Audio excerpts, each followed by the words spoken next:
and it hits me, oh my gosh, this is that triangle. You know, there's explanation for everything that occurred in the Rendlesham Forest incident that doesn't involve aliens at all. It was completely silent. It comes right over our heads. He saw a classic flying saucer, really, standing in the clearing. He turned over to my father and held his hand, and he looked in his eyes and he said, "We're not alone." Welcome to Podcast UFO for our live show. We're live every Wednesday at 8 p.m. Eastern Standard Time on the Dark Matter Radio Network. Please remember to visit the website podcastufo.com for past episodes, blogs, and forums. During the show, feel free to participate live in our chat room. And don't forget to like us on our very active Facebook page. Hello, this is Martin Willis, your host of Podcast UFO, and in just a couple of minutes, Alejandro Rojas will be joining me for the news, and he claims he has a surprise guest to join in. I have no idea who it is. It's kind of exciting, actually. Our guest this evening is Dr. David Jacobs, and he'll be talking about his new book, Walking Among Us, The Alien Plan to Control Humanity.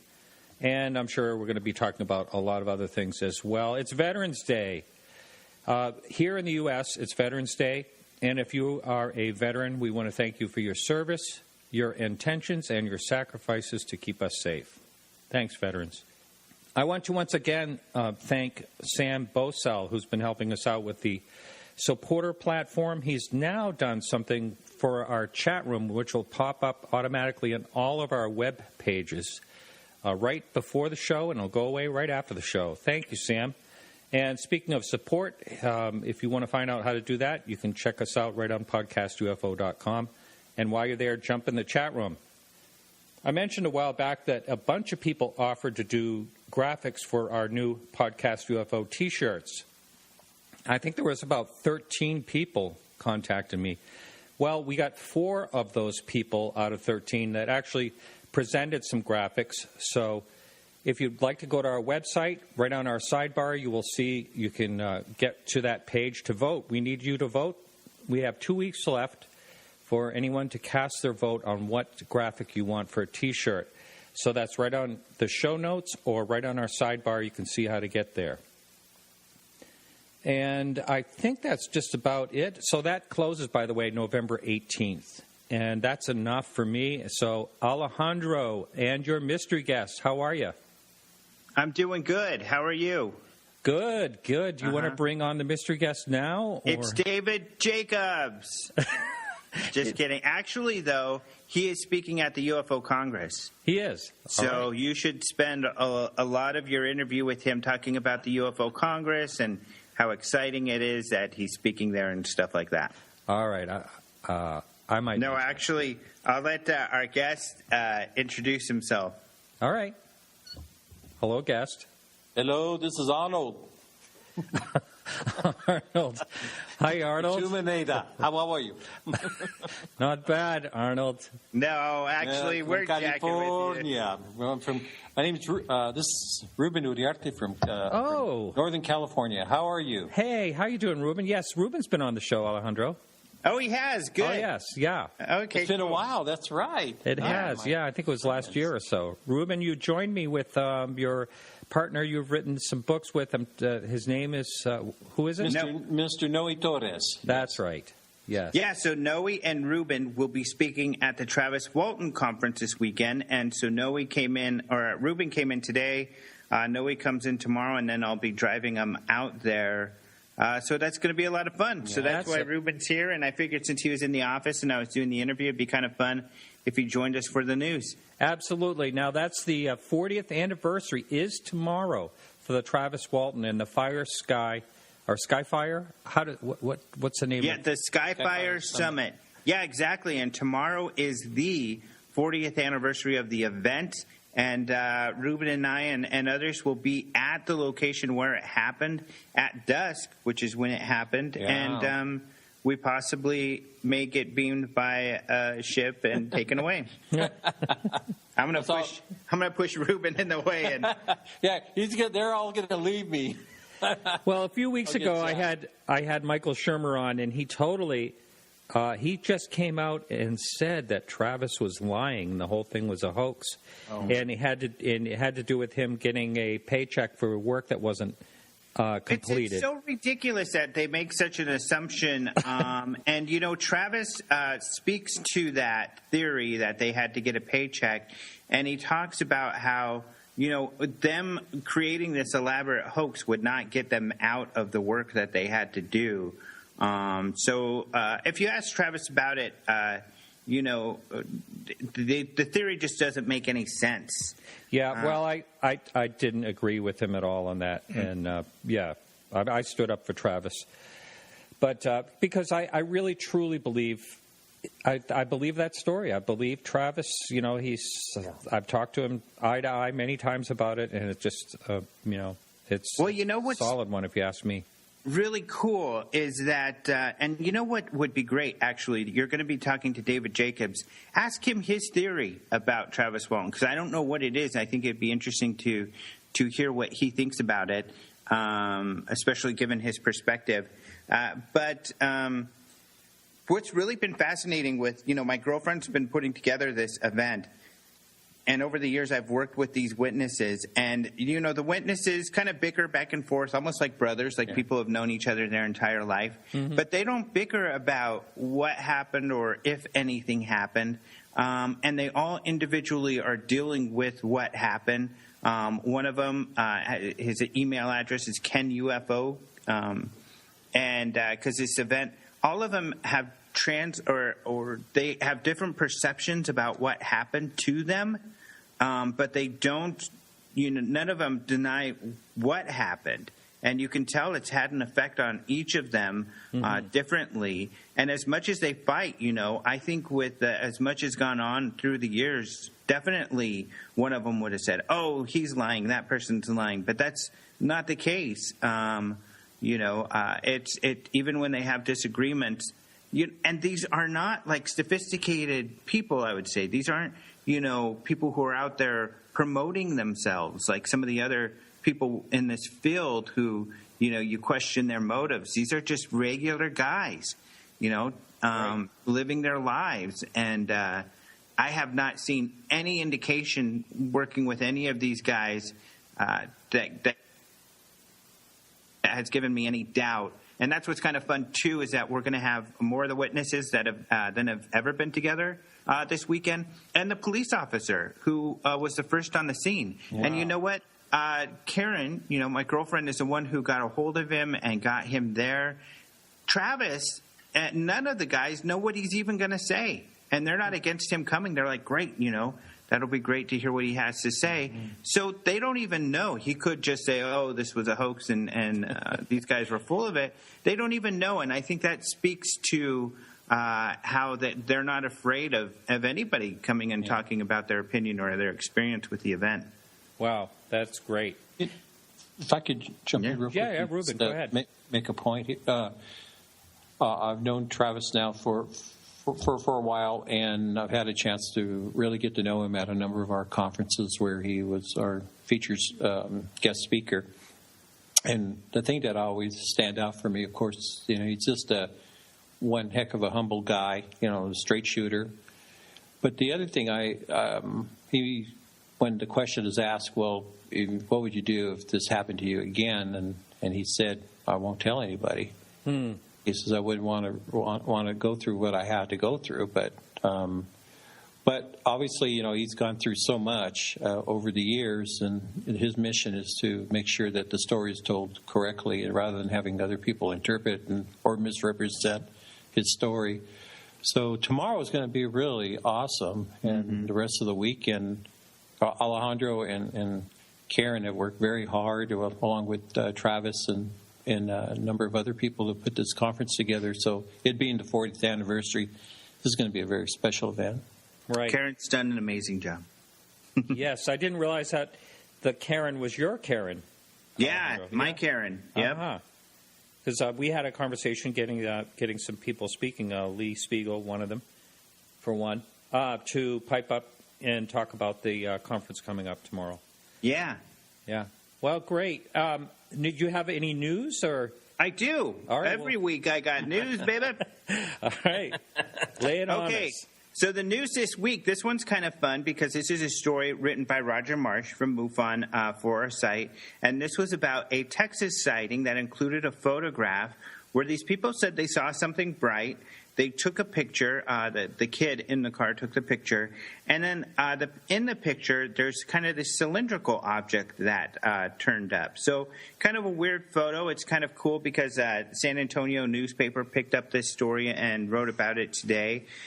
Some people have been debating. One person said they think it looks like a road sign that is blurred from motion blur. I don't know that I necessarily see that. It does kind of look like it's an object that might be affected by motion blur, but it's not like apparently obvious what this might be. So it'd be great if your listeners could look at that, and if anybody can tell. What do you think, Ruben, of that picture? It's hard to tell. It's hard to tell. An image, faded out image above, and I guess it's to determine if it's closer to the street or if it's far off at a distance. Yeah, it's hard to tell even how close to the object they are. But kind of an interesting picture. Now, is this the one where it's looking vertical, like a cylindrical? Vertical? Yeah, exactly. Uh-huh. Yeah. Yes, that is really an interesting picture, and that will be on our show notes and as well as linked to openminds.tv for the whole story. It is kind of funny. Ruben is pointing below the pictures is another giant cylindrical object, but that's a giant rolled up sod, or I think it's hay or sod. Yeah. Actually, I think it's sod. And this was taken where in Texas? This is in Frisco. Frisco. Getting frisky in Frisco. So we have unidentified flying sod. Is that what you're trying to say? Yeah. Well, it's not flying. We have identified stagnant laying there sod. Okay. So nothing. But we do have another one. This is a video from California. And this one's kind of strange. And I'll play this for Ruben's sake. I don't know if you saw this one, no, I haven't. Martin. But it's the video's not that great because it seems like I don't know what's going on with the camera here. But it's just these lights in the sky. He actually took 3 videos, and we have on the site the best out of the 3. But these lights kind of turning on and off.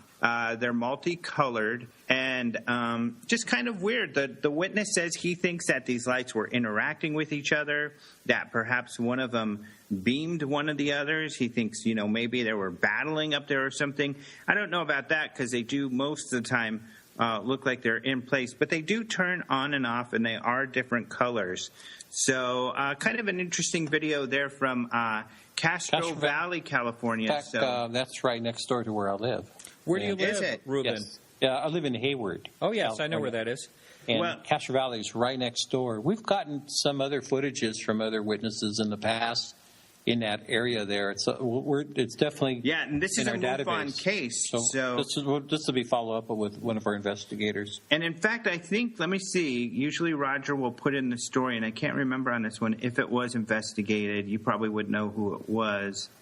Alameda County. Yeah. The state section director Kim investigated it and closed it as an unknown. No. Okay, Kim's from San Francisco area. Mm-hmm. Which is near where you are. Right? Yes, we're right there in the San Francisco Bay Area. So we have several investigators that live in Kim's one of them. Are you still you were a section director?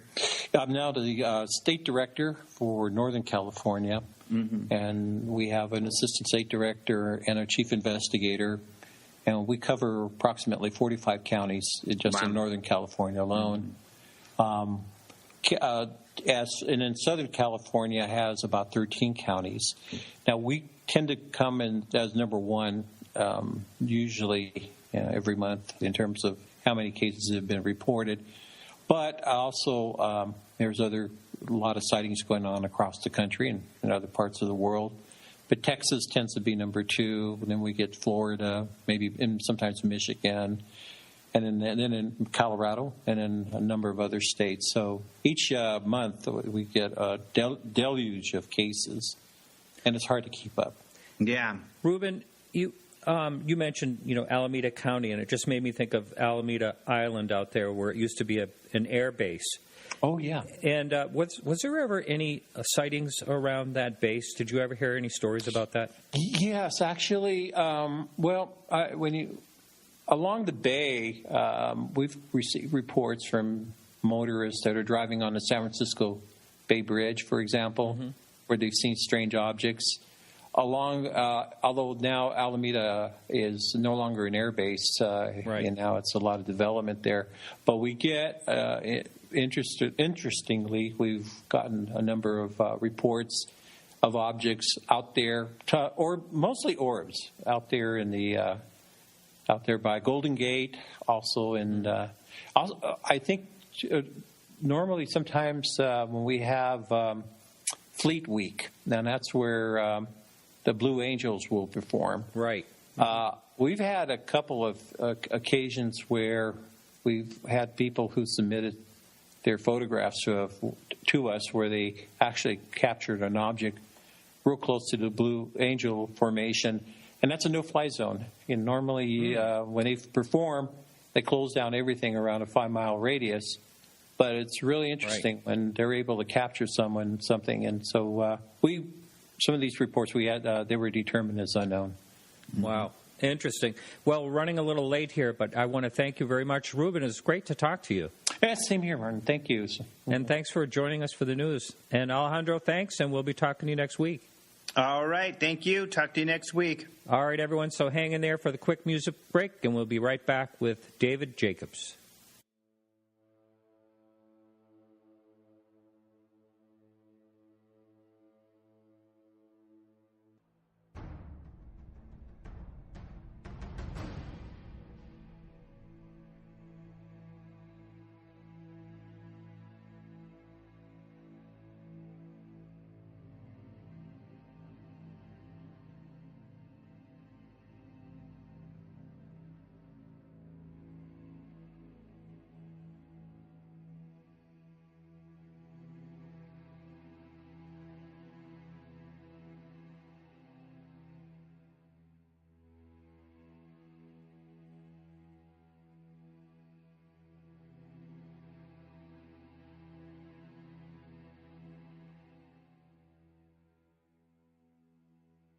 Welcome to the show, David.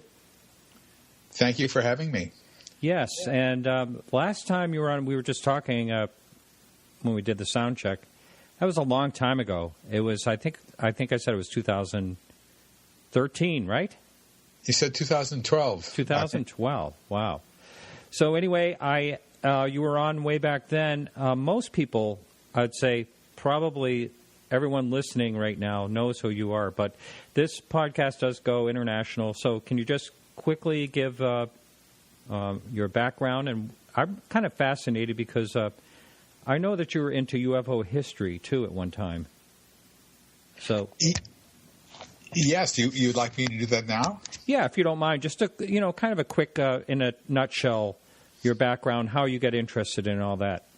Well, I got interested in the UFO phenomenon in the mid-1960s, around 65, 66, and that summer I went to, my wife and I went to Madison, Wisconsin from UCLA, where we were at, for graduate school, and I became extremely interested in it there, too, and I joined national UFO groups, and I started reading UFO magazines, and I became a, quote, field investigator, unquote, and ran around interviewing people and all the rest of that sort of thing. And I wound up writing my doctoral dissertation in Wisconsin on the controversy over unidentified flying objects.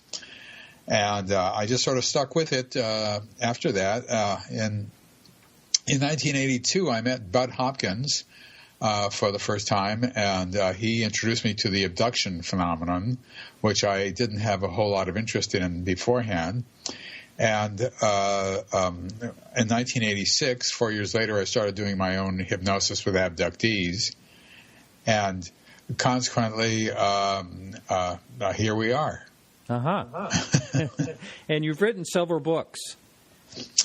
Well, I've published 5. The first one was my dissertation with an added chapter in it and more research. The second one was called The UFO Controversy in America, published by Indiana University Press. And then the second one was called Secret Life, which came out in 92, which was about abductions. And then 5 years later, The Threat came out, which was also about abductions.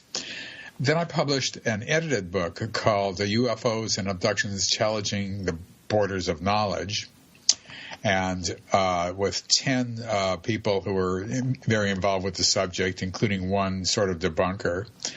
And that was published by the University Press of Kansas. And then my last book, and it's been a long time because that book was published in year 2000. Here it is 15 years later, and I've got another book, Walking Among Us. So we're going to talk about that. Just to let you know, we have a couple things this live show. We have a call-in number for the listener out there. If you're listening live, 603-967-4030. We also have a chat room. Some questions were already piling in there a minute ago, and I will get to those. But let's first talk about your book. Why did it take you so long to write another book? Well, I was hearing the same things. I was continuing to do loads and loads of UFO research. And starting in 2005, I began to hear things that were different than what I'd heard before. Or it was 2003, now that I think about it. 2003, I'm sorry. And I waited for other people to say the same things, and pretty soon more and more people were saying the same things without knowing about the others. And I eventually decided that this would be sort of an ending of my abduction career type book. That is to say, once I wrote what I knew now, once I wrote it up, I might be able to just do what my life's ambition is, which is to watch television all the time. And but I couldn't get the book published. Just couldn't get it. Tried for several years. Couldn't get it published. And this was starting around 2008 or so. And finally, I found the press who was willing to do it, and so it took 15 years of research, but also of searching for a publisher. Wow. Now, did you go back to the publishers of your other 4 books? Oh, yeah. Well, you can't publish a book by yourself. You must have an agent. And that's what she did. She went back to Simon & Schuster, and the problem with that happened to Simon & Schuster was that I had this book, The Threat. They had actually requested the book, and it's a good book. It holds up. Secret Life has flaws in it now that I realize. Now I know more about the subject. But The Threat is very good. It's pretty solid all the way through. And so everything was fine. Everything was great. And they put me on a book tour, let's say had done was for Secret Life. And the first place I went was CNN. And then I went to another, the next day, another outlet of some sort. And then we flew to we were going to fly to San Francisco, or we did fly to San Francisco to do a show. And then basically it came to a halting screech when the Monica Lewinsky story broke. And I was canceled on virtually every show that they had set up. And that was the end of the book tour. So that didn't only affect the White House, it affected you as well. It was the White House. And so in other words, I never made up the advances they gave me. I'm still paying it out, so to speak. I don't make any royalties on the book. It all goes for the advance. I wanted to say also, just for the listener out there, the music that I just played in this intro, it's called Hybrids Among Us, and that is by Carrie Lloyd Whitehouse, who wrote this music and dedicated it to Andy Fleming, who used to be on this show. And so that music is available also. He said anyone can download it and use it, and that's right on our sidebar.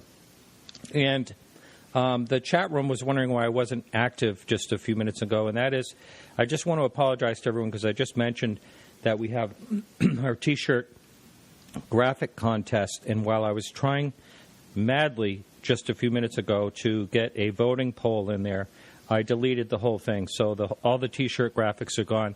Please check back in a couple of days when I get that straightened out. Sorry about that. All right, so that's enough housekeeping. And so David, you said that you started your interest in the abductions all the way back in 1986. Is that what I heard? In 82, I got in. When I met Bud Hopkins, he introduced me to. I mean, I knew about Barney and Betty Hill, and I read the Andreasen Affair and some other stuff, but it just didn't seem all that convincing to me. And the problem with abductions is that they come straight out of people's brains, as opposed to UFOs. Where you can see something, you might be mistaken, but there's ways of measuring it. There's radar, there's film, there's all sorts of things that we know about that we know for evidence about UFOs. And with abductions, it's mental or it's happening. There's nothing in the middle. You can't be mistaken about something. You're either making it up whether you know it or not, or it's happening in reality, one of the two. So I was conservative, and I went for the making it up aspect of it, even though Barney and Betty Hill were different. They were two different people. But one case like that does not a world make. You know, you have to wait for others of the same kind. And I was much more comfortable with UFOs, to tell you the truth. But Hopkins showed me how he had me sit in on sessions with him that he was doing hypnosis sessions, and he introduced me to abductees because I had never met one before, and he was extremely gracious and very kind and very giving in terms of what he was doing. And it was obvious to me that he was on to something. I remember I was director of the American Studies program at Temple at that time, and I came back after visiting. Turns out that I had gone on, my wife and I and our baby had gone on vacation in exactly the same spot that Bud Hopkins owns a house and is there for the whole summer. That's in Wellfleet, Massachusetts, on Cape Cod. And I came back from seeing Bud up in Wellfleet. And I told Alan Hynek, who was a friend of mine and the dean of abduction of UFO researchers in the country and former advisor to the Air Force for UFOs from 1948 to 1969. And I told him that this guy, Bud Hopkins, I think was onto something. That I was impressed by what he was showing me and telling me and all that. And Alan said, no, stay away from that, David. Stay away from that stuff. You just stick with UFOs. Don't go near that abduction stuff. I said, I don't know, Alan. I think he's got it. Something here. This is a. And Alan, reiterated that was just not the way to go. He just it wasn't in his world, But I should have actually just taken his advice, and I would have been a happy person for the rest of my life. But I didn't, and so I got ensnared in the abduction phenomenon. Yeah, a couple of things. You just mentioned a minute ago that it all comes from the brain. Are there any cases that you're aware of where there was witnesses to an abduction, total bystanders? Oh, absolutely. There are cases like that, but the most famous one was the Linda Cortile case that Bud Hopkins wrote a book about called Witnessed, where I can't remember. I think it was 24 to 29. It was something like that, of witnesses to the actual event or to matters surrounding the event. Now, I was contacted by someone that told me that there was new evidence or something that came out that was a hoax. Do you know anything about that? Yes, I do. It's not a hoax. Okay. Because I know Linda Cortiel very well, and I knew Bud, and I know how hard he worked interviewing as many human beings as he could possibly get. There's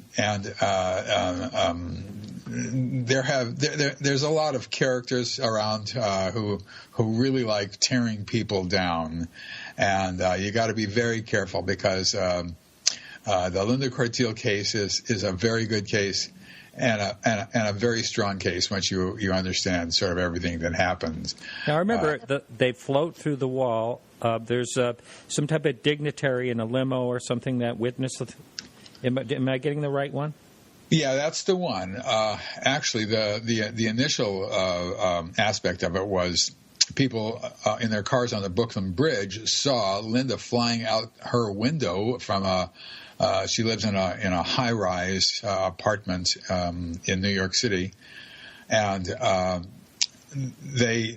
was a UFO and there was 3 aliens with her, and there were people who were staring at this with their jaws open from their cars, and one of them wrote to Bud saying this is what she had seen, and Bud had already done a session on that incident. But he hadn't dug very deeply into it. It just sort of happened. Then she described what happened to her on board the UFO and this and that. And nobody knew that. Nobody. This is unknown material. And suddenly this woman writes him and says, on this date in 1989, I saw some woman coming flying out of a window with 3 aliens into a UFO. and that was Linda. And she correctly identified the building and what she had seen and the time and the rest of that stuff. And as she said to Bud, she could hear people screaming in the cars behind her. Wow. That little detail always stuck in my mind. This is just this woman who lives, I guess, in upstate New York and was there at the time. And he then began to uncover other aspects of it, and he spent an enormous amount of time running down leads and contacting people and making sure his case was solid and all the rest of that. And it was. And I've known Linda for years and years and years and years.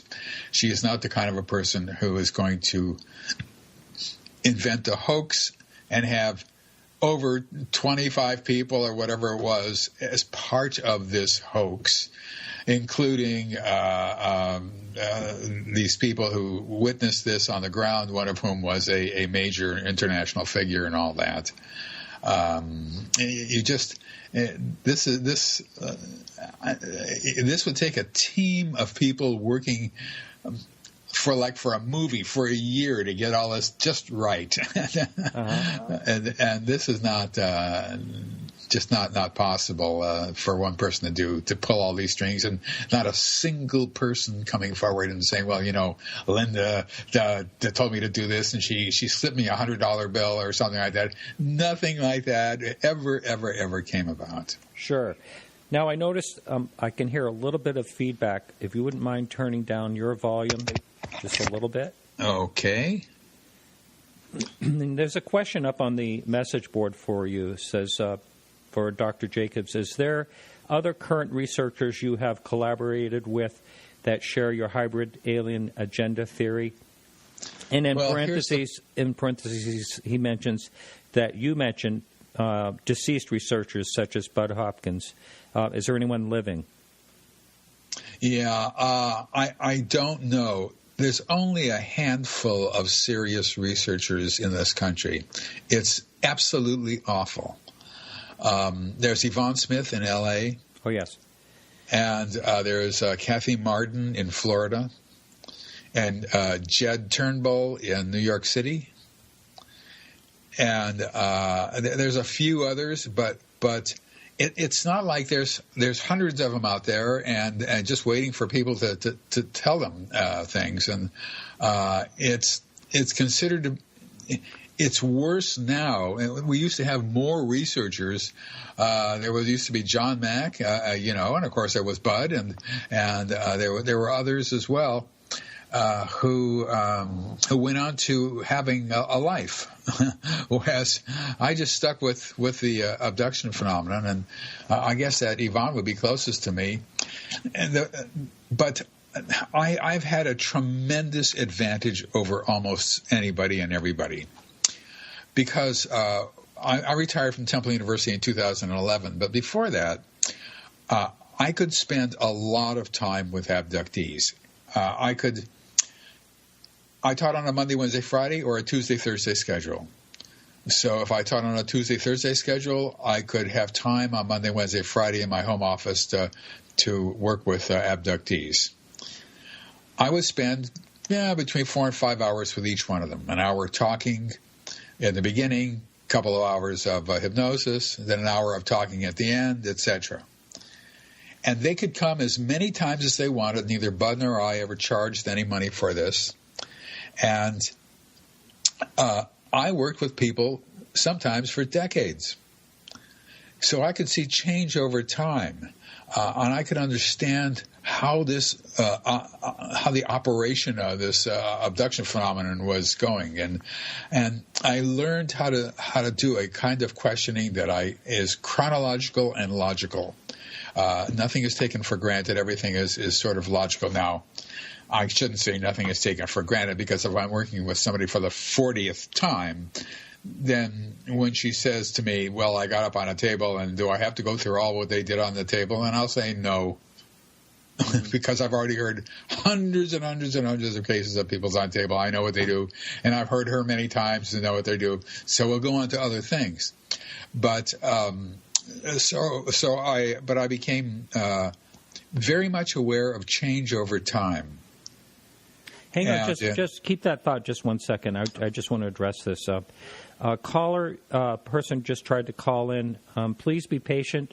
I can't always answer right away. So if you try to call in and I couldn't answer, please do try to call in and just be patient. I'll get right to you as soon as I can. Okay, keep going if you would. Well, the point is that I was fortunate to have the time, and people could come as many times as they wanted to. They could stop. A lot of them stopped coming after one session. That was it. But there's one person, for example, named Karen Morgan, who's in my new book. And she's in Secret Life, she's in The Threat, and she's in my new book. And each one, you can see the change over time in those. And so I could spend a lot of time with them, and it was different than just having, let's just say, it's a lot of time for 2 hours. And a lot of people who are hypnotherapists do this, and they can only afford so much time. And they get a person in, they ask a bunch of questions, this and that, and this and that, and then it's time to go. Now they have to talk to the person first, and they have to talk to the person afterwards too.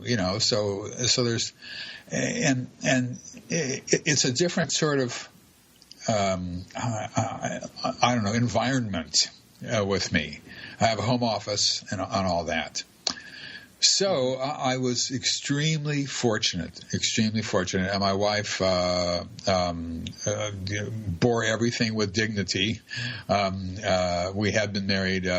My wife died earlier this year, but we had been married for 51 years. So she was in on everything, and she was perfectly fine with my spending all my time with abduction people, with abductees, So everything just sort of fell into place. Everything was good for me in terms of doing this research. And the same thing with Bud for many ways. He was an artist. He had time that he could put aside for doing abduction research. Now here's the problem. Now supposing somebody young comes along and he wants to be an abduction researcher and he wants to do hypnosis with abductees. And he's or she is, let's just say, 23. The question is he going to be able to do significant investigations with people who are 63? are they going to tell him the intimate details of their personal life, including sexual and reproductive material that happens on board, to a 23-year-old, to a kid who's sitting there? The answer is that's been tried, and it doesn't work. And so you have to get somebody who's older, let's just say in their 40s, who can do this kind of work, because it is intimate, and it relates to people's entire lives.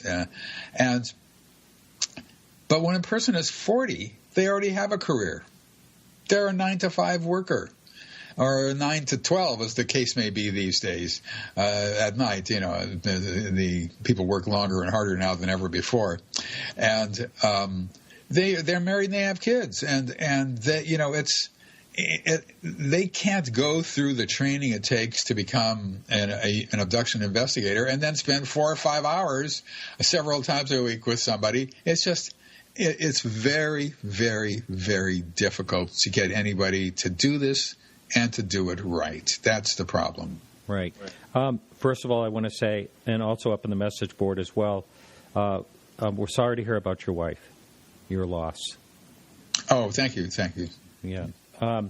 Now, there is a question up going back to Linda. How do you say her last name? Corteil? Corteil, yeah. Yeah. Someone wanted to know, do you know what motive Bud Hopkins' ex-wife said the reason Linda Corteil was a fraud? I know. I read certain things that Bud Hopkins' ex-wife said, and this was a wife that he had divorced before he died, and they were not, let's just say...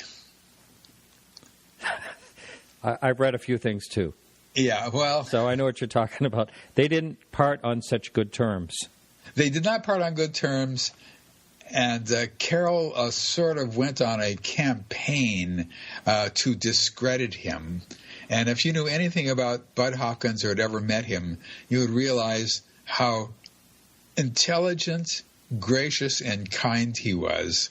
And there was not a crooked bone in his body, I will say that. He was a straight shooter. He did uncover a plot to sort of discredit him, a guy who was lying to him, and he did his due diligence. And the guy had told him some stories, and he checked them out, and they were not true. And he found someone, and it happens that way. He worked with a lot more people than I worked with, but then again, I worked with people for longer periods of time. And although with Linda, he worked with Linda for a long time.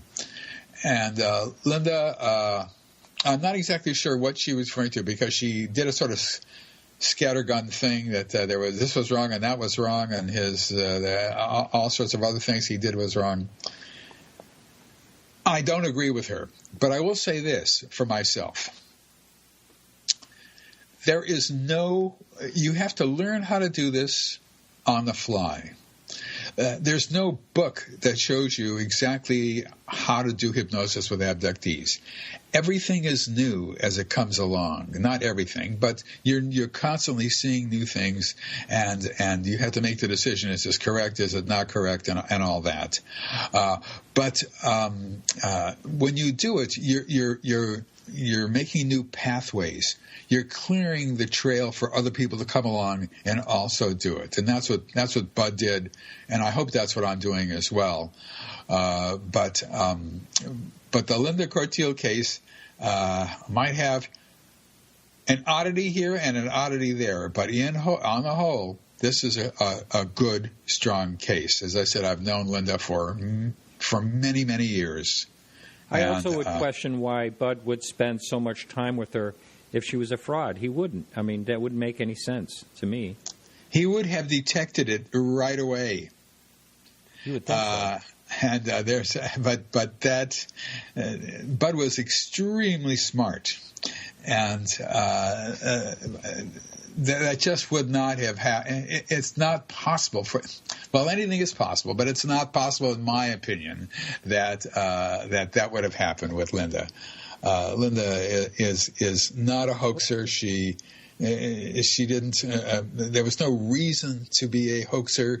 There was nothing in it for her other than the event that happened, along with a whole bunch of other events that happened that nobody knows about. She's an abductee. It's happened all her life, and there's nothing makes everything makes sense if she's an abductee and had this experience, and nothing makes sense if she's an abductee and didn't have this experience. Right. Just again, someone tried to call in, and I missed you. If you're listening and trying to call in, please be patient, because a little behind the scenes here, I have different computers that I'm looking at. One's in a chat room on one side, and then the phone calls on another side. So I don't want to miss your call. You can call again if you would. Let's see. There was another question up on the board, but excuse me. One of the things you always hear and I always wonder about is people always say they accuse people that do regression of leading the person. And what do you have to say about that? Right. Well, almost everybody who comes to me knows two things. Number one, they don't want to be led by the hypnotist to think that they're a teapot or a chicken or something like that, and they don't want to pick up things in popular culture and then parrot them back to me as if it happened to them. They're all aware of that. This is not arcane information. You know what I mean? This is just, everybody knows that a hypnotist can make people do things that they don't realize they're doing and all that. Well, what I do is simple relaxation techniques. And Bud learned them from a psychologist who he worked with originally, who did the hypnosis. And then I learned them from Bud. And it's just muscle relaxation and then a little bit of deepening. And then I just ask questions. And people will say to me, David, I don't think I'm hypnotized. And I'll say, it doesn't matter. It doesn't matter. Just close your eyes, lay back down. And it doesn't matter.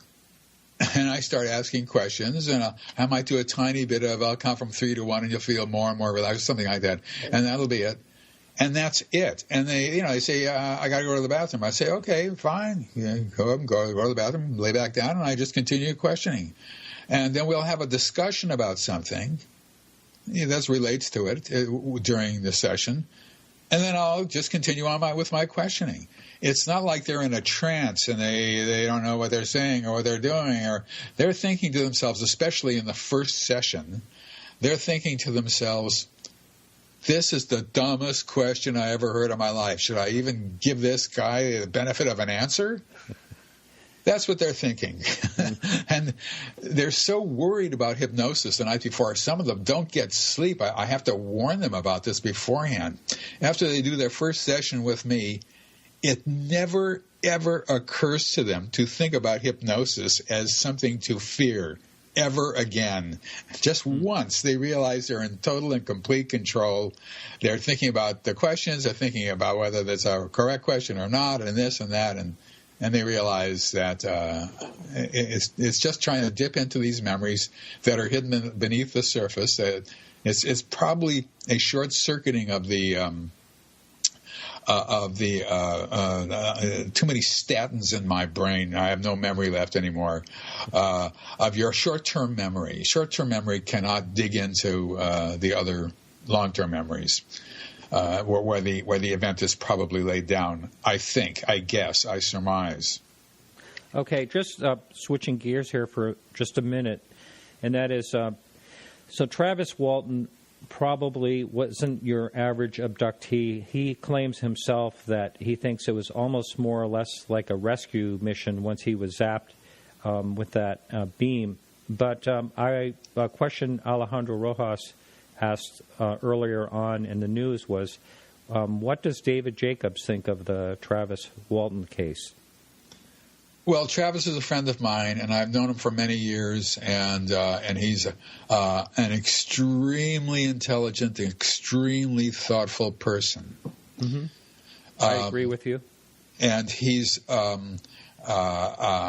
if he is an abductee, and I think he is, that means that he automatically has had abduction experiences since he was a young child, and they're probably continuing now, because that's what happens basically with all abductees. It's intergenerational. You're an abductee because your mother or your father was an abductee, and then you become an abductee. Then if you get married and have kids, they become abductees. Hang on a second. I have to get an animal off my lap. Okay, Carrie, later.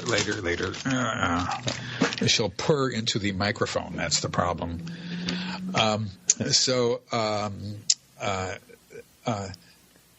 The problem is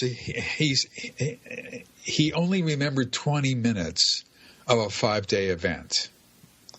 And has not wanted to do hypnosis on that event or any other events that he might have had. And so we really don't know what happened to him, in essence, on board the UFO. And I know that he's been trying to make sense of it. And he's come up with his own ideas about how they helped him or whatever it was. But that's not what other people say. And I examined a 5-day event once with a woman, and her name was Allison Reed. And I have 24 hours, I guess, of testimony from that 5-day event. She came, I think, for 8 3-hour sessions of hypnosis, just describing what happened to her. And that's the way it kind of has to be when you're gone for 5 days. And so not only her, but her husband and her child as well. And there were certain aspects of their lives at that time where nobody missed them. They had just moved to Florida or someplace. They did not have jobs yet. They were not set up yet. And they were all taken at that time for 5 days, and nobody knew that they were gone.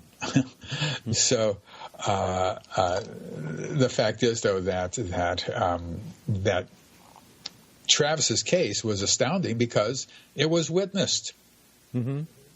At least there was a witnessing of a UFO flashing a light at Travis, and then him falling backwards and all that, and then not being there when people, charged off in their truck as fellow workers, and then came back looking for him, and he wasn't there. But they saw a UFO in conversation, so to speak, with him. And that's good enough. That's a witnessed event. And so, once again, Travis is not a person who lies or anything like that. He's not a charlatan. But he has built, these ideas that he thinks make sense to him, but maybe perhaps aren't the same as what everybody else is saying, because they know more about their own backgrounds. Yeah, I would think that in Travis's case, that was a one-off situation under the circumstances, that he wasn't abducted since childhood. I mean, when I asked him about that, he said no, that was the only time that he was aware of. Are you thinking that he may have been abducted and not realize it?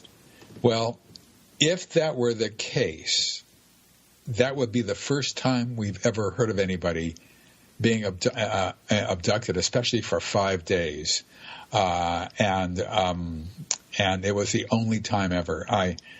But you have to remember that most abductees, and I'm going to guess here, maybe 90 to 95% of them, do not know that they're abductees.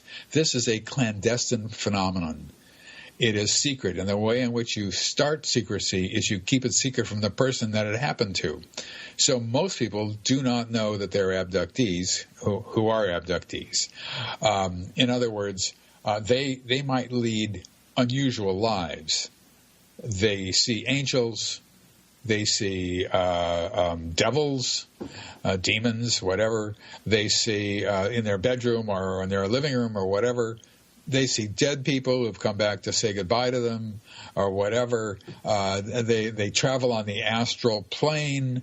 One guy was telling me he traveled on the astral plane. The funniest thing is he could see all the leaves and dirt and stuff that had gotten into his gutters on top of his roof.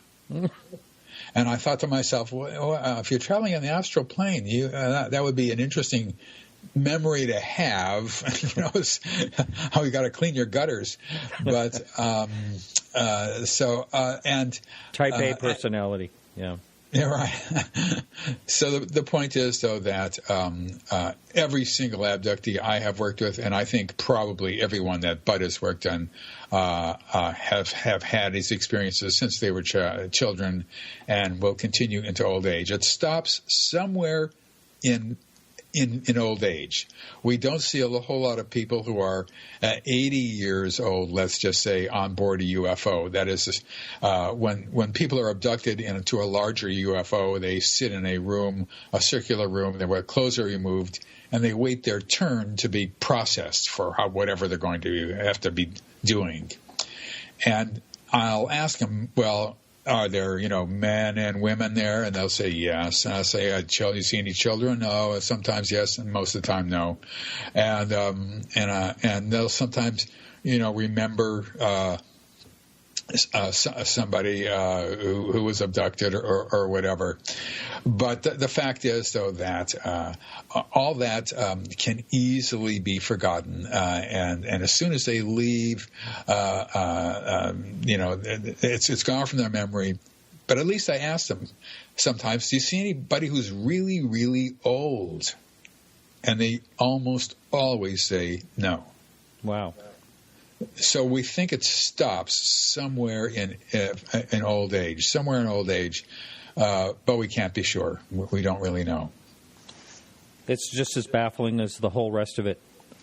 Someone wanted to know on the message board, do you share your techniques with others that are looking to get into this process? Yes. Bud and I put together a packet of materials about 100 years ago that I still send out to people if they ask for it. But my next book will be How to Do Hypnosis with Abductees. And I think that the market for that will probably be well into the tens and tens. So I will self-publish that book. Tens and tens. Big seller. That's what you're thinking. Right. Well, you never know because, you hear these numbers of people that think they've been abducted. And what is your thought on that? I mean, some people are saying millions of people. Oh, yeah. Millions of people this is a global phenomenon. This is not an American phenomenon. We're not special. So aliens have come here because we are Americans. Bud and I have worked with people from around the world. And uh-oh. Caller? Hello? Yeah, sorry. I meant to add you to the call. I'm going to have to hang up. I'm sorry. All right. I think I'm back. Sorry about that. I totally pressed the wrong button when the caller called. All right. I want to apologize to the listener out there listening live. I just tried to take a call, and I clicked the wrong button, and everything went to heck. So, caller, please try to call back. I will add you to the call this time instead of taking your call exclusively, which is the mistake I made. So, David, I'm sorry to have interrupted you and had you go to dead air. And I can't remember exactly what you were talking about, but there's certainly some questions up on the message board. It happened much too much in the past for me to even possibly remember. Okay. And I can't scroll up to any of the questions. So one of the things you mentioned that it happens generational. It happens when someone is a young infant, and it goes on to their family and on and on. So I believe that we were talking about how many people, how many numbers. Right. Well, and the point here is that this is not an American phenomenon. It is. There's nothing special about us. It goes into in Latin America, it's in Europe, it's in Asia, it's in the Far East, it's in the Near East, it's in the Mid East. It's everywhere. This is a global program, a global phenomenon. Just like it is the UFO phenomenon as far as I'm concerned. And so there was a poll taken in 1991, and there have been other polls too. Our poll showed that about 2% of the American public were abductees, which is about 6 million people. That was extremely conservative. It's probably closer to maybe 5%, maybe more. But it is, in spite of all those polls, both Bud Hopkins and I received thousands and thousands of letters from abductees around the country, around the world, and they still keep coming now in the form of email, of course. It's a global phenomenon. You have to remember three things about this that are salient to its existence. It is global, it's intergenerational, and it's clandestine. It's secret. And the reason it's secret is because they don't want us to know what they're doing, obviously. If they did, it wouldn't be secret. But it is not something that I look upon with joy, I must say. This is not only that, but they're not testing us, they're not examining us, they're not trying to find out what makes us tick. This is a program with a beginning, a middle, and an end, and it's goal-directed. They are here for a reason. They are doing things for a reason. You're seeing change over time, and the reason is coming, I think, which I can talk about a little bit later if you wish. Yeah, we can talk about that in the second hour. We're just about ready to take a break. I'm going to try to take this call, okay?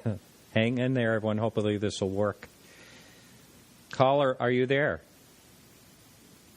Hey there, Martin. It's Justin from Canada. Hey, Justin. How are you? How are you? Are we live right now? We are, and go ahead and pose your question to Dr. Jacobs. Thank you. Hi, Dr. Jacobs. Hi. Thanks for listening. How are you? Good. My question goes into some territory that I think that should be addressed. First of all, I'd like to say that I like Martin said, and the sentiment is in the chat room too, that we're very sorry about the passing of your wife, the terrible loss. Secondly, I'd like to say that I have read The Threat. I think your insight is interesting, and I think it's a question that should be asked in a situation where we don't exactly know what the nature of these quote-unquote beings are, if that's really what they are. So I want to thank you for all your work, but the question I have is basically the elephant in the room, and I think that publicly it needs to be addressed to a wider audience, especially on this show, because this is a really great show with a lot of great integrity. And that's the story sort of Emma Woods and her accusations with you. And I think there's a lot of people that sort of would like you to kind of clear the air and give us your perspective, especially those who have been with you since the beginning publications and who would like to possibly invest in future publications. Yeah, I don't usually like talking about her. My stomach churns too much, I must say. She is a woman who I worked with for several years, a couple of years, who lives in another country, and who, over the course of time, basically decompensated, and we sort of stopped working together, not on the best of terms. And as soon as that happened, she began an all-out assault on me, saying things that, such as I was a sexual pervert because I'd asked for her unwashed underpants, and I never really answered her. It's been 8 years she's been cyber stalking me, including just a couple of days ago, and I'm building a website now to answer every single sort of a charge that she has leveled against me. She's complained to Temple University. She complained to the Department of Health and Human Services in Washington, D.C., I have become her life's work. and this is all she does from what I can tell. The underpants thing actually was something that was interesting. We're looking for DNA. And she wrote me a letter once saying that she thought she might have had sexual contact with a hybrid in her house. There was a lead up to this, and she had a Q-tip, and she was going to send it to me. And I said, "Great, fine. We need DNA, and that would be wonderful." And then she wrote me another email later saying that she lost it or something like this. Now, I'm not getting this exactly 100% correct here. And then another month later, she wrote me another email saying that it happened again. She's got a Q-tip. She's going to send it to me. And then she threw it away or something. And then a couple of months later, she writes to me and she says that there was a discharge in her underwear. And she said, I said, well, this is important and all the rest of that stuff because DNA. And she said, well, she washed them. I said, even though it happened yesterday? She said, yes. I said, oh, okay. So another month goes by, and then she writes me again. She says that it happened again, and she said, I got this discharge in underpants. And basically I said, listen, Emma, just stick it in an envelope, and don't even think about it, and just send it to me. I am a sexual pervert, she has claimed. And this is so insane. If you knew me, it is so crazy, so nutty that. But I never ever answered. This is the first time I've ever talked about that particular incident. She's got a whole bunch of other things, charges leveled against me. Now I never met her. She is a person who I dealt with on the phone. This was before Skype, actually, and not really before Skype, but Skype was not known yet, and she also did not have a camera for her desktop, but. So I've never met her face to face, and a lot of psychiatrists have said, well, you should have met her face to face and you might have learned something then. And the answer is, I don't know. I don't know whether that would have been true or not. But she has been my nemesis, and she, as I said, it's been 8 years, and this is all she lives for these days. She could have stopped at any time she wanted to if she thought that there was something wrong with me or whatever. And the problem is that she has all these charges against me, but they're all, like as I just explained, way out of context. So that it does sound like I'm some sort of lunatic who's preying on young women or something like that. And let me just say that is not the case. So anyway, Justin, so that's Emma Woods, and I'm not going to talk about her anymore. You can Emma Woods, The Real Story is the name of the website. It's in the process of being built, even though it's live now, but it will change drastically. I'm redoing the front and there's a person helping me do this because I'm not all that tech savvy. And there's a beginning which will be changed, I hope, by tomorrow.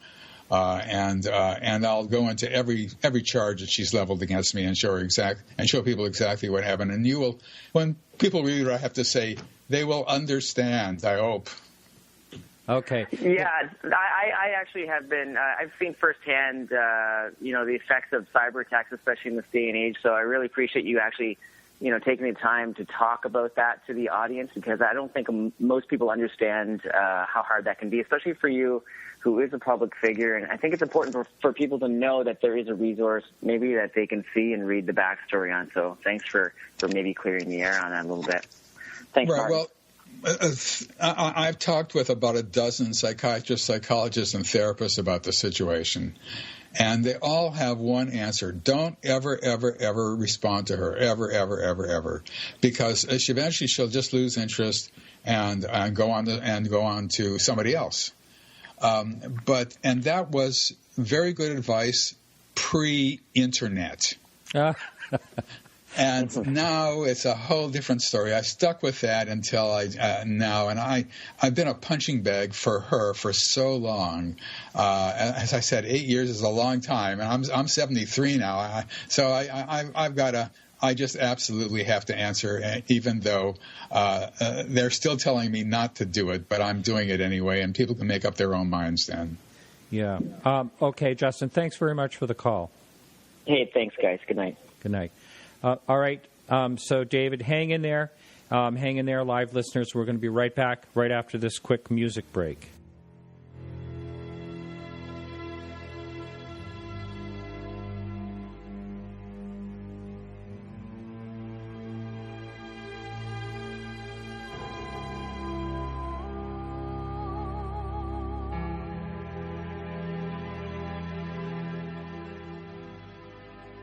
All right, we're back live with David Jacobs, and I do appreciate the calls. A lot of people have been trying to call, and all I can tell you is keep trying, and if I can answer the phone and bring you on, all you have to do is introduce yourself with your first name, and we're good to go. So the number for anyone that does want to call is 603-967-4030. Okay, so that was interesting, and I understand when something's on the internet, it stays around too. Whatever information it is. I've had experience with that, like a house that I bought one time, real inexpensive. I didn't want everybody to know, but you still can see what I paid for it. Things just don't go away. Yeah, exactly right, and so. If she's going to keep doing this, and I just have to respond. I'm sick and tired of it. 8 years is of cyber stalking is really a lot to me. Mm-hmm. A question up on the message board, and it's come up a lot in abductees, and also Nick Redfern spoke about it. And comparing your interviews with the abductees, have you noticed any commonalities between various abductees, i.e. Rh-negative blood? I asked 10 abductees if they had Rh-negative blood. None of them did. Now, here's the problem with Rh-negative blood. People don't get married to other people because of their blood type. And therefore, if this is a phenomenon that is intergenerational, you get married to somebody who you love, period, and you might find out their blood type later on. You might not, who knows.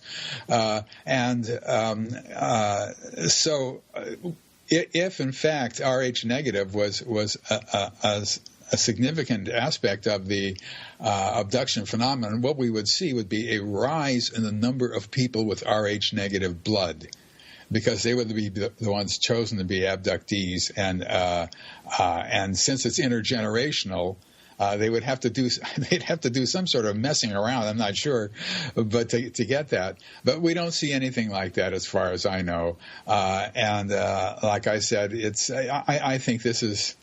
It sounds interesting, but it actually isn't. This is a global phenomenon with millions of people. Now, Rh-negative is not all that common. It's unusual. So so I don't place any stock in it at all. I had Klaus Svahn of Sweden. He used to be the director of the UFO Association over there. They take this very seriously over there, and there's not any ridicule to speak of or anything. Interesting guy, and I always ask when I talk to people in different countries about the abduction incidents in their country, and he said that he only hears about one a year there. Do you think that it's going back to what you said earlier, that people are having the experience but not sure what it is? Yes, I think that's what it is. And I've got a bunch of people from Scandinavia who've written me, filled out my questionnaire on my website and all the rest of that stuff. And incidentally, remind me to tell you something about a discovery that I made this very day. We have probably a greater background in UFOs and abductions than any other country, because we had national studies of the phenomenon of UFOs through the Air Force and through other organizations, and we still have national organizations and all the rest of that, and we also were sort of first to uncover the abduction phenomenon, even though the very first case we ever learned about that took place in Brazil, the Antonio Villas-Boas case in 1957 in Brazil. Mm-hmm. But we kept at it, and so the Americans, so people know about the abduction phenomenon here. It's all over television. At least it was for a while, and I don't know whether that is the case in Sweden or Norway or whatever. Well, this kind of goes back to the pop culture question you asked, right? Well, it becomes part of popular culture, and people, watch it on television. They think that, oh my God, I've watched this. Now I'm polluted, and if I come to do research in it, I'm just going to say what I saw on television. People are aware of that when they go to when they come to me anyway. But my guess is that Sweden is loaded with abductees, just like every other country. And Sweden had made its mark with the ghost rockets in 1946, right, which were probably UFOs. The abduction phenomenon is the UFO phenomenon. In France, they say, there's hardly any abductees in France, but there's very little places for people to understand what the symptoms of being abducted are, and there's very little places to go to investigate it in France. Therefore, there's nobody being abducted in France. But I don't have that many, but I have about 25 or 27 emails from people who live in France who are abductees, obviously, and so it's everywhere. And the reverse of that is, no matter where I go, this includes Brazil and Argentina and places in Europe. And everywhere through the United States, no matter where I go, people rush up to me, they grab me by the lapels, they put their nose in my face, and they say, I come from a little village in Oklahoma, and it's a hotbed of UFO activity, Everybody says that to me, no matter where they're from around the world. And that hotbed of UFO activity is because there's a lot of abductees there. And what happens is, I have to remove a cat again who wants to be on my lap, but it's not good right now, Carrie. Thank you. So it's what happens in small towns or small villages is that a family might be abductees. There might be several families who are abductees, like 50 years ago or 80 years ago or whatever, and they marry people in the town. And then they all have kids and they marry people in the town. And so what you get is a higher concentration of abductees in small towns than you do in big cities oftentimes, because that's what, they meet people that they grow up with, and then they get married and all that, and all their kids are abductees. And therefore it becomes a hotbed of UFO activity. I want to ask you the blanket question, and that is why. But before I do that, before you answer that, I should say, one of the theories, or you heard people talk about, was back in the 40s, there was some type of deal made with the government that trade tech for abducting, for information or whatever. And I just wanted to hear what your thoughts were on that. That would be well within the non-truthful range, let's just say. Yeah. I figured so, but I wanted to hear what you had to say. They don't need no stinking contract. They can do whatever they please. They can do whatever they want. The difference between aliens and us, and this is aliens of all kinds, including hybrids, including what I call hybrids, who are the ones who are walking among us and living here. The difference is that they can control us neurologically and from a distance, and we cannot control them. That is not just a difference, it's a crushing difference. It makes us into a second-class species. Mm-hmm. It makes us expendable. It makes us into like people have unbelievably intelligent dogs or something like that.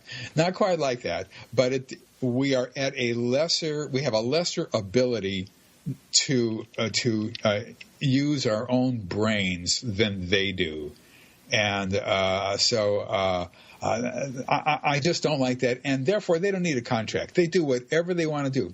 This is an extremely evolved technological society.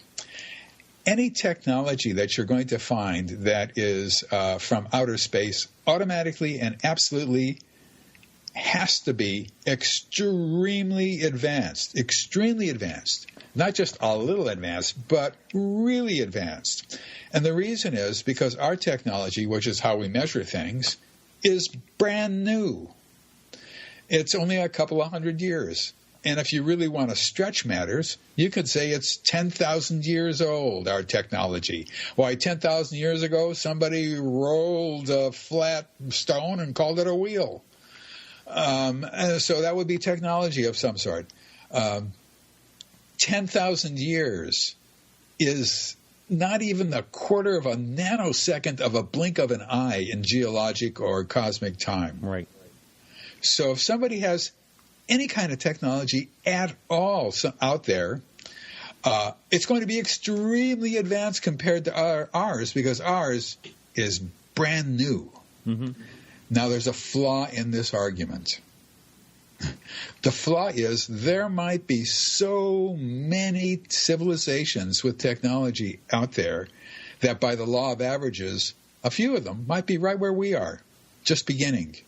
Mm-hmm. That's the flaw in the argument.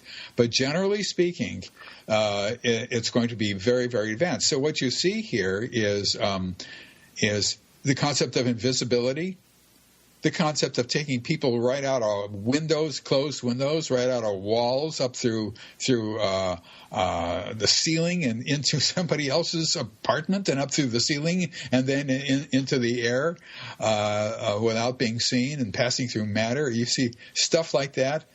And it's just you have to think about it as this is future technology. This is what technology will look like sometime in the future. David, just a few minutes ago, you said that you had a discovery today. Do you want to talk about that? Yes. If anybody buys my book, but the website that they put down that is my website is not the website that I have at the back in my little biography at the back of the book. It's the wrong website.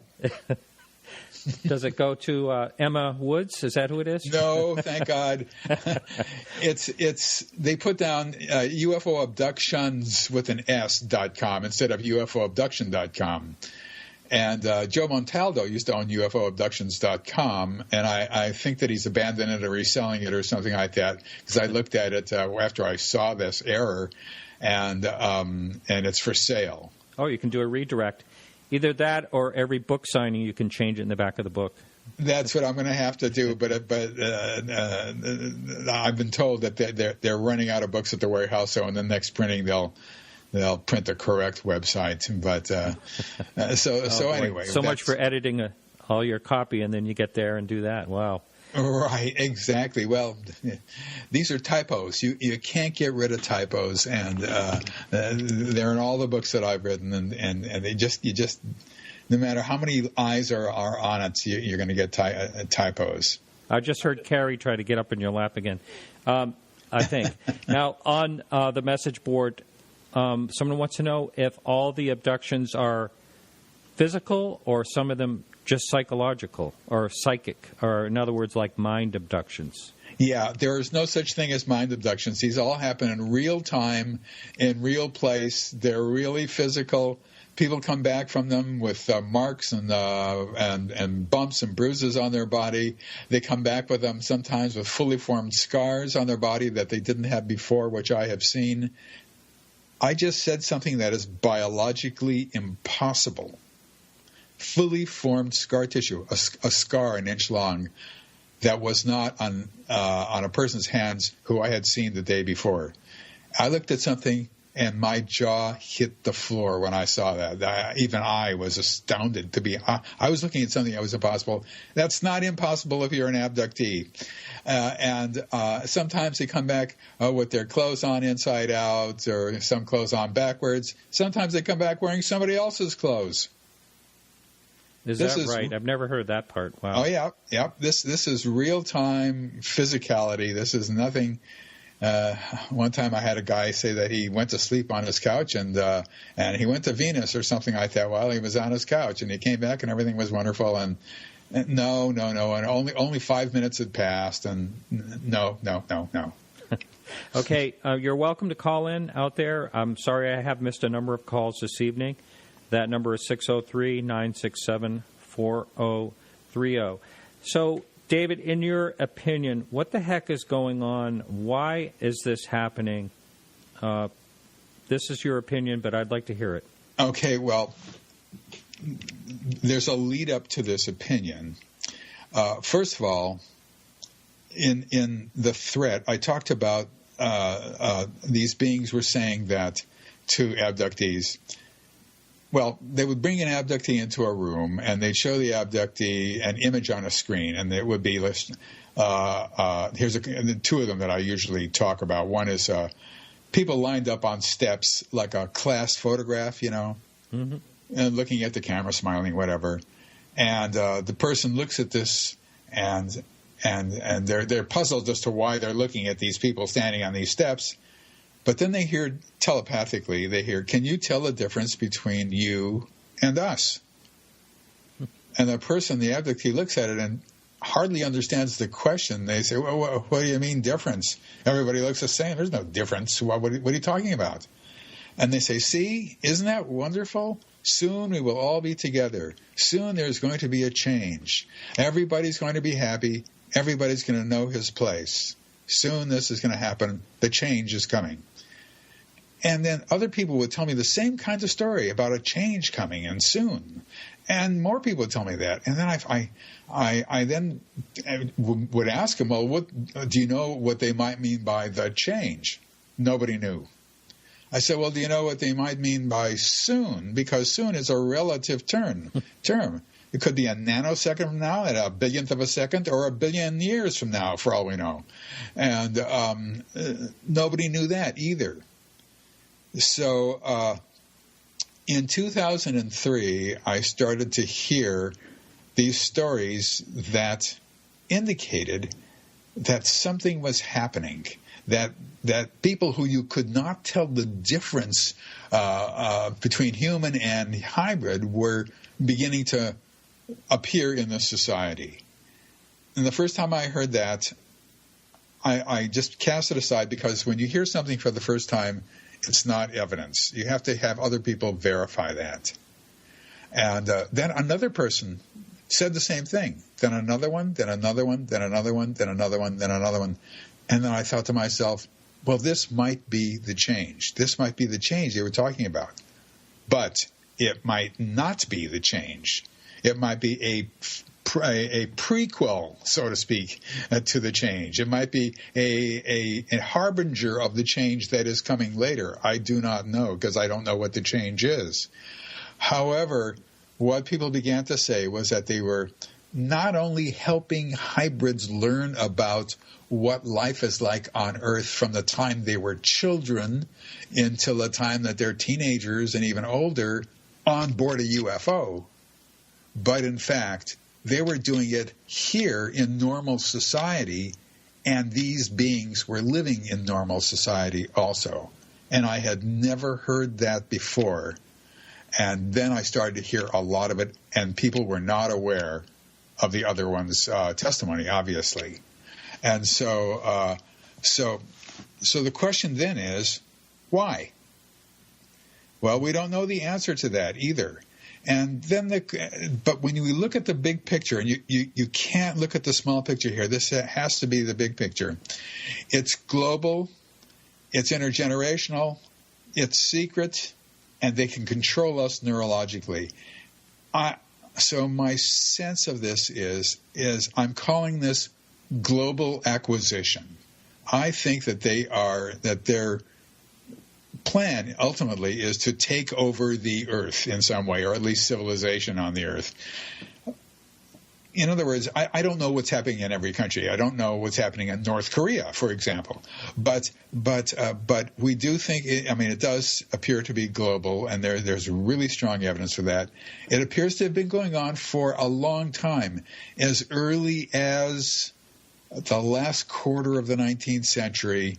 And if you erase that and you just go with sort of evidence, then of the 19-teens, and then the 1920s, more evidence, the 1930s, more evidence, in the 1940s, that's no problem. Lots and lots and lots and lots of cases when people were young in the 1940s. But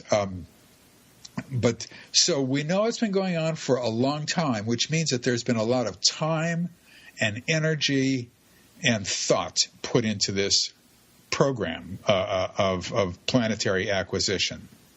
And I've learned that it's a complicated business, but it's simple also. It's sort of beautiful in its construct, as scientists might say.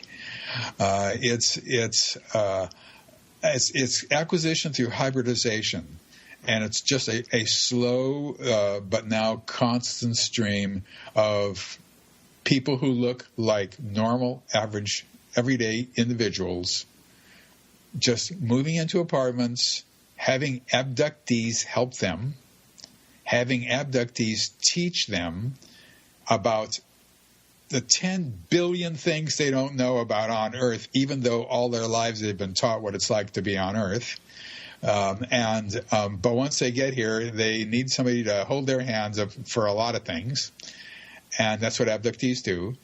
And then they learn enough, and they go on to somewhere else, and the abductee gets another hybrid who's moving in, or hubrid, as I would call them, a combination of human and hybrid. That I just put the two words together, and to differentiate the ones who are actually living here as opposed to all the rest of the hybrids who are part of the workforce and are on board the UFO. So. But we don't know why planetary acquisition seems to be the goal. Now, that's interesting that we don't know why. It's just like in the threat. Nobody knew what soon meant, and nobody knew what the change meant. This is this phenomenon, as I said before, that's psychological, or it's happening. If this were psychological, people would simply tell you why they were doing it, because they're making everything else up. Why wouldn't they make that up? We'd hear it from here, from there, maybe not from everybody, but from most people, just like the change and soon. We'd know. But in fact, the ones who are doing this don't say why. Therefore, the abductees don't know why. Therefore, I don't know why. Therefore, nobody knows why. So there's no... what do you think... You said that earlier, you just said a minute ago that we're going to know at some point soon or something, but soon, what is soon? Right. Well, this is when I asked abductees what did the aliens mean when they said soon, nobody knew. But when they said soon in 1997 and 1996, when I was doing the research for the threat, everything was the same and stayed the same for years afterwards, until I began to hear stories that I never heard before. And then I realized that this might have been what they meant by soon, and this might have been what they meant by the change, although I can't be sure of that. But it was different than anything I'd ever heard. And you have to understand that the abduction phenomenon is... When you listen to abductees talk about their experiences, for them it's the most astounding thing that has ever happened in the history of humankind. And it is. I can understand that. For me, it's I'm going to use the word soporific. I've heard these stories so many times, over and over and over and over and over again, that I have to fight to keep myself awake during sessions. That is unfortunately literally true. And I learned the hard way, having fallen asleep, because I'm just hearing the same thing over and over and over and over and over and over, and I'm asleep now. And consequently, but that's extremely important because it's all verification. They're all saying the same thing, and they don't know anything about the subject. And then most of what I'm saying and most of what's been on television has not been fully involved with the. I mean, you're only seeing bits and parts of the abduction phenomenon on television. Most of what people are saying, they have not picked up in popular culture. These are personal experiences that happen to them, but I know that it happens to everybody. Can can you tell us an example? Well, taking an egg. There are. I used to think, in Secret Life, I wrote that they were extremely interested in human sexual response because they would look into the eyes of people and they would put these people, male or female, on top of one another and have them go through the business of intercourse, and then and they would stare in their eyes and all that. And I thought, well, they keep doing this. They must be interested in human sexual response in some way. That's all I could think of. But what it turned out to be was that they're not interested in human sexual response at all, not even a little bit. They're not interested in it. What they're interested in is at the peak moment of this event, they take the man away from the woman, who then basically ejaculates into a receptacle. It's a sperm-taking technique. Why they use that? There's other techniques that they have too. So. Well, if they can control the mind, they could obviously do that instantly. Right, and when they do that, and they do that with the woman by controlling the mind, and the first time I heard this, here's a story about the first time I heard. I had discovered this business about staring at people from a distance of touching foreheads, or maybe an inch or two, and staring.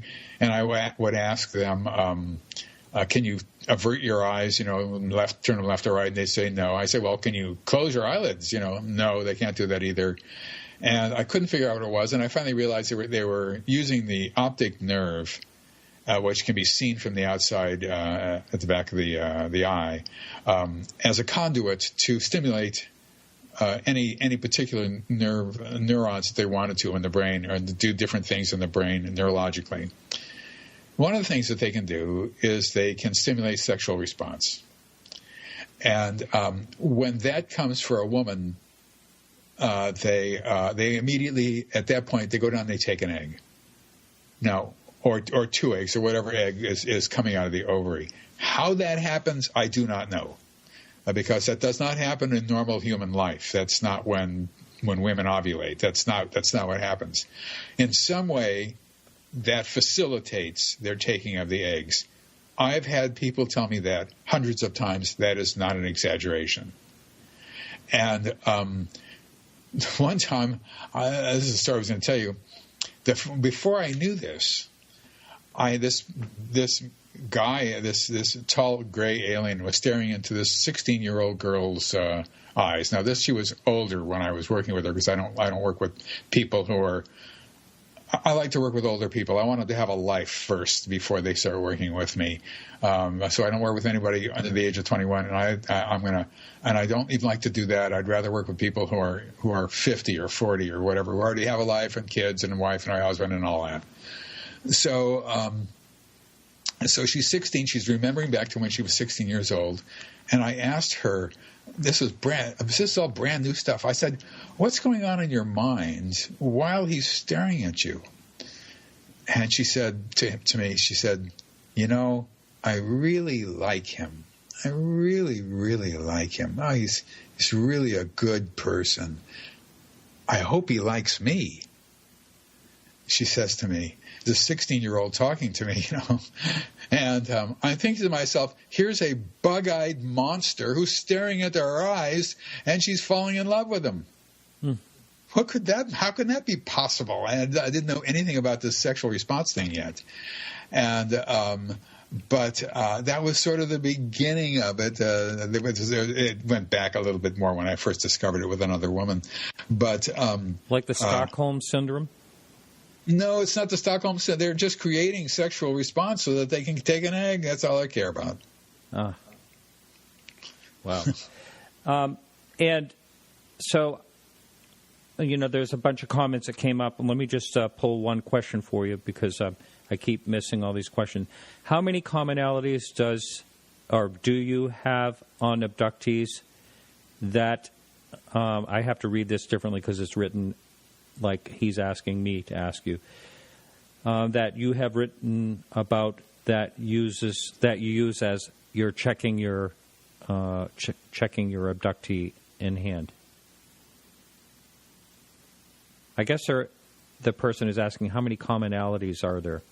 Oh, if there weren't commonalities, if it didn't have that soporific aspect of everybody saying the same thing all the time, we wouldn't be talking now, because it would be idiosyncratic. It would be every person would have a story based on their own life in some way or another, especially based on their own country. But this is a phenomenon that cuts across everything. It cuts across all religions, all racial aspects, all geographic boundaries. It cuts across educational levels. I have people who are psychiatrists and psychologists and therapists who come to me to find out what has been happening with them, even though that they're taking the risk.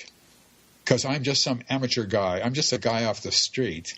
They're taking a risk to come to me, and knowing that I will not be, say who their actual name is or where they teach or anything like that, because they are driven to wanting to find out what's going on with them. And when they tell me what's happening to them, it's pretty much the same in all the different aspects, of which there are thousands of aspects to it. You can dissect it into little tiny pieces, and so it's all pretty much the same. Now, it can be very, very different, extremely different, if you don't know what you're doing when you do hypnosis. And you ask the wrong questions in the wrong way, and you call for wrong answers, and you don't understand the role of confabulation. People will confabulate. They'll say things that they will swear to as being true, and it turns out not to be true. Do they actually believe it's true, though? Oh, absolutely. And most confabulation takes place in consciously recalled memories.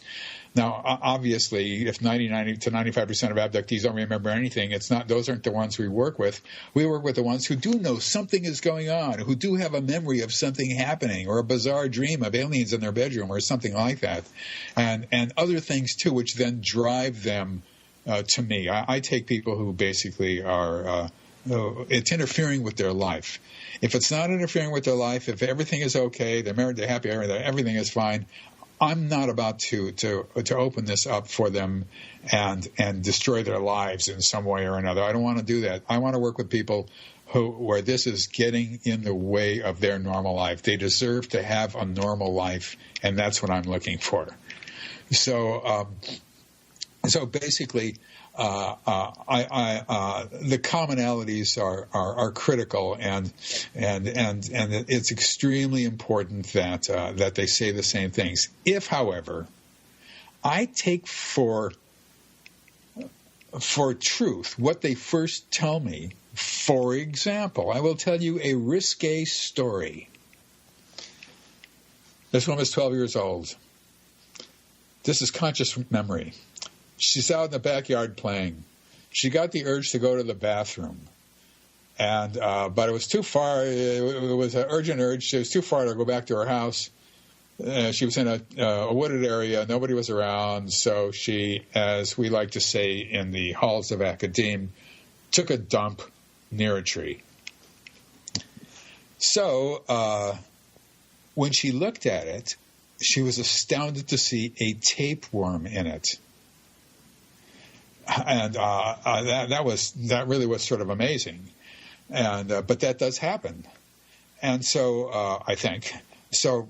we did a session on that because it was sort of fascinating. So she's out playing in the back of the woods, and then there's this UFO there, and then she goes into the UFO, and there are these aliens, and this happens, and that happens, and this happens, and that happens, and this happens, and that happens, and then she comes out, and then she runs home. I said, well, wait a second, what about how you had to go to the bathroom by the tree and all that? She said, no, I don't think that happened. I said, what about that tape room that stuck in your mind for all these years? She said, no, I don't think that happened either. She had that in her mind for years and years and years, and when it became time for her to just describe it to me, I was ready to listen to it. It wasn't there. That's confabulation. I can tell you story after story after story after story, but this is how you handle it. Here's another story. This is how you handle it. Woman wakes up in the middle of the night. There's Abraham Lincoln standing at the foot of her bed. He's tall. He's got a stovepipe hat on as his beard. He's standing there with somebody else or something like that. They take her out of the bed. They take her up into this UFO, etc. And I'm not saying a word about Abraham Lincoln. And finally, I say, well, now, they take her clothes off. She's in a room. They pick her up. She's walking down the hallway. I say, well, where is Abraham Lincoln? Oh, he's in front of me, walking down this hallway. I said, okay, well, I said, can you see his stovepipe hat? She said, no. I said, well, can you see his hair then? If he's not wearing his hat, can you see his hair in the back of his head if he's in front of you? No, I can't see that. I said, well, when you're looking at him, are you looking up at him? Are you looking straight across at him? Or are you looking down at him? She said, well, I'm sort of looking straight across at him. And then she said, I don't think this is Lincoln. That's how you do it. It's just simple chronological and logical questioning. That's all. And the first session has most confabulation, and it comes the two major areas of confabulation are what I just described, which is describing aliens. And believe me, you get people who tell me that there's 248 different kinds of aliens who are visiting here, and abducting people. And people who tell me there are 27 different kinds of aliens. And this is all confabulation from what I can tell. Sure. And so if you work with them doing chronological and logical questioning based on what they're saying, then not based on what I think they should be saying, they learn very quickly that memory is slippery, and they had remembered things that didn't happen or weren't true. And what they're remembering is actually stranger than what they thought they were remembering, sometimes. And then they become sort of scientist observers. They understand the enormity of this. They understand the incredible aspect of this phenomenon for everybody, and they want to be accurate then. They don't want confabulation. They want to be accurate about what's happening to them. And I have a style of questioning which causes that accuracy, which allows for it. Well, I've got a question along those lines, if that's all right. Have you seen, as time has gone by, like an overall change? You say that there's, the story sounds the same, but is it your questions also the same, or do you change your questions? No, my questions are pretty much the same. I only ask what they see, what they talk about. Now, sometimes it depends. I will ask them sometimes if they've gone for 4 hours and they tell me about 15 minutes worth of material. I know they skipped a lot of stuff.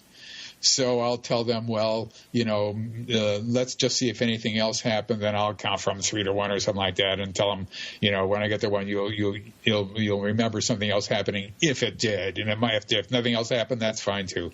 And then they remember, oh, they took me into a different room, and they did this and they did that, and then they took me into another room and they did this and they did that, But they will. That's only in the first several sessions. Usually, after a while, they get used to it, and they understand that when they go out of the room, they know that I'm going to ask them well, if you're going out of the room, they've already described the room to me because they said they were going into the room, so I get to talk about the room then.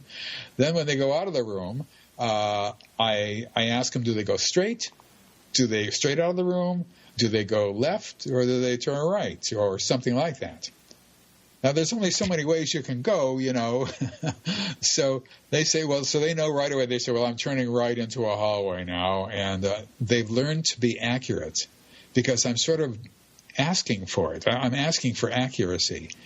And when that happens, nothing bubbles up that is bizarre. There's nothing to do with religion in there. There's nothing to do with being transcendent beings, helping to heal the world or heal us, or whatever people say. I just don't ever hear that. As long as I'm asking questions the correct way, and they're leading me on what questions I can ask.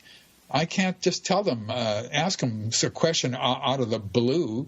I'm going on this journey physically with them, and they're doing things, and I can ask them questions about what's going on, Have you ever heard, I know you said, what was it, spophoric, whatever that word is that I'm going to have to look up. They put you to sleep.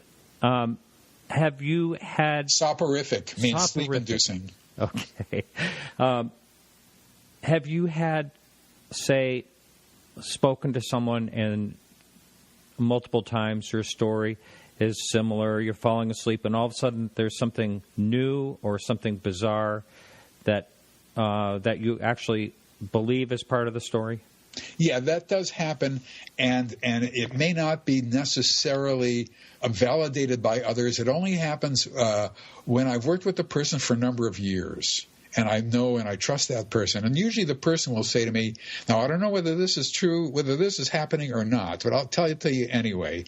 And then they'll say something that makes perfect logical sense in some way. And I'll latch onto that because I know this person, I've known this person well, and I've had 10, 15, 20, or 30 sessions with him or her, and I know that they are extremely careful in how they're describing things. And they've learned how to do it, and they've learned how to warn me and all the rest of that stuff. Even then, and it's usually a minor thing, but even then, I prefer to wait for somebody else to say the same thing. And the phenomenon is so routinized that invariably somebody else will, It's all a matter of questioning, and it's a matter of trust, and it's Yeah, there are some people who will ask a person a question. They're remembering something that happened 10 years ago. Mm-hmm. And in the middle of this discussion, the hypnotist will say, I want you to ask the alien a question. I want you to ask them, what planet do they come from? Or something like that, Hang on a second here. We have a caller. Can you say your first name and question, please? Bobby. Hey, Bobby. How are you? Good, man. The question is, actually, you kind of got it wrong, is what checks does he still have where abductees that he believes are real have told him that he keeps himself and doesn't share in his books? How many of those does he have that he still uses to see that are commonalities? Okay, just to let you know, we only have 2 minutes left. Thank you, Bobby. You're welcome. See you, Mike. In the first couple of sessions, I asked deliberately misleading questions. I'm not going to say what they are, but they asked, and I know them. Bud used to ask people, that most abductees say that there's a yellow sort of bright yellow alien who stands off to the side and watches things as they go on and doesn't do anything. You can see him, can't you? Of course, that's never been said by anybody ever at any time. And so, and there's another researcher, John Carpenter, who had a whole list of these types of questions to ask. And I'll ask those questions. I can tell fairly quickly how responsive the person is, and they're usually wary of asking questions that aren't going to apply to them in some way. But I do that. Absolutely, and I try to do that with everybody, and for the first several sessions until I'm pretty much satisfied that they're trying to be as accurate as possible. Nobody wants to say anything that's wrong or false. Nobody wants that, least of all me. Right. So, David, what's your website? And one more time, the name of your book, and it's on your website. Right. The website is UFO Abduction, no S, .com, just singularabduction.com. The book is called Walking Among Us, how the aliens plan to control humanity. The Walking Among Us was something I came up with on the spur of the moment. The other part was their subtitle. They had a different title, which I will not tell you. Okay. Because it was straight out of the pages of the National Enquirer, so I figured, no. That's not going to work. Well, thanks so much. It's been a real pleasure. Thank you for having me. I appreciate it. Yeah. All right. So that's it for the show tonight, and I want to thank everyone for helping out, starting out with Keith Rowland for helping out with the live show, and we have Peggy Shunning, who helps us out with the Facebook page. Remember to like us on Facebook for all the latest UFO news. Next week, we have Mark D'Antonio coming up, and we're going to talk about astronomy and UFO research, UFOTOG, as he calls it, and a lot more. And so I want to thank everyone for supporting the show. If you're listening this long, you are a supporter, or you're listening live, and I greatly appreciate it. And so thanks a lot, everyone. We'll be back next week right here on the Dark Matter Digital Network at 8 p.m. to 10 p.m. Eastern Standard Time. Hopefully you change your clock for daylight savings. All right, we'll talk to you later. See you next week, and keep your eyes to the sky.